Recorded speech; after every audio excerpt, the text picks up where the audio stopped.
Prime Asia বিশ্ববিদ্যালয়ের আমাদের ছাত্রনেতা পারভেজকে যেভাবে এনসিপির সদস্য বৈষম্য বিরোধী নেতা জনসম্মুখে হত্যা করেছে, এর তীব্র নিন্দা জানাই। সেই সাথে বলতে চাই এই প্রশাসনকে 24 ঘন্টার ভিতরে তাদেরকে গ্রেপ্তার করতে হবে এবং চাই যে এই বৈষম্য বিরোধীরা তারা এখন ছাত্রলীগের ক্যাম্পাসে ঢুকানোর জন্য তারা লিজ নিয়েছে। তারা প্রতিটা জেলা শহরে ছাত্রলীগ, আওয়ামী লীগ, যুবলীগদের সহযোগিতা করছে। আমরা উদাত্তভাবে আহ্বান করব, এরকম যদি করা হয় তাহলে এনসিপির বিরুদ্ধে আমরা ছাত্রদলই যথেষ্ট তাদের বিরুদ্ধে।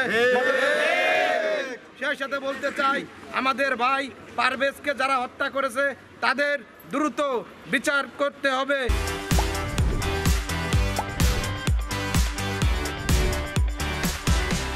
বাংলাদেশ জাতীয়তাবাদী ছাত্রদল নড়াইল ভিক্টোরিয়া কলেজ কর্তৃক আয়োজিত মেধাবী ছাত্রনেতা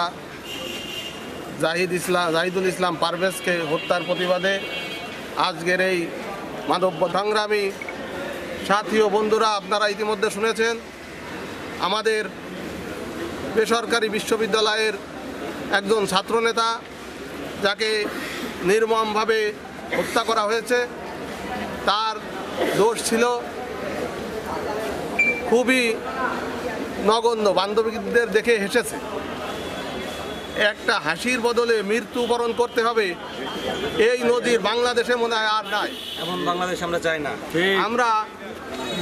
আপনারা দেখেছেন ইতিমধ্যে বৈষম্য বিরোধী ছাত্র আন্দোলন এনসিপি নামে একটি রাজনৈতিক দলে রূপান্তরিত হয়েছে এবং তারা রূপান্তরিত হয়ে বিভিন্ন আওয়ামী লীগ, যুবলীগ, ছাত্রলীগদের তাদের দলে ভেড়ানোর চেষ্টা করছে এবং আওয়ামী লীগেরই একটা দ্বিতীয় রূপ আমার কাছে মনে হচ্ছে এই এনসিপি।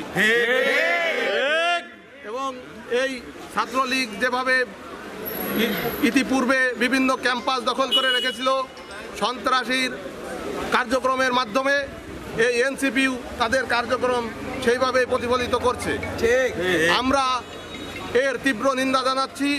সেই সাথে আমরা দাবি জানাচ্ছি আমাদের ভাই শহীদ পারভেজের দ্রুত বিচার করতে হবে এবং এই সন্ত্রাসীদের 24 ঘন্টার ভিতর গ্রেপ্তার করতে হবে।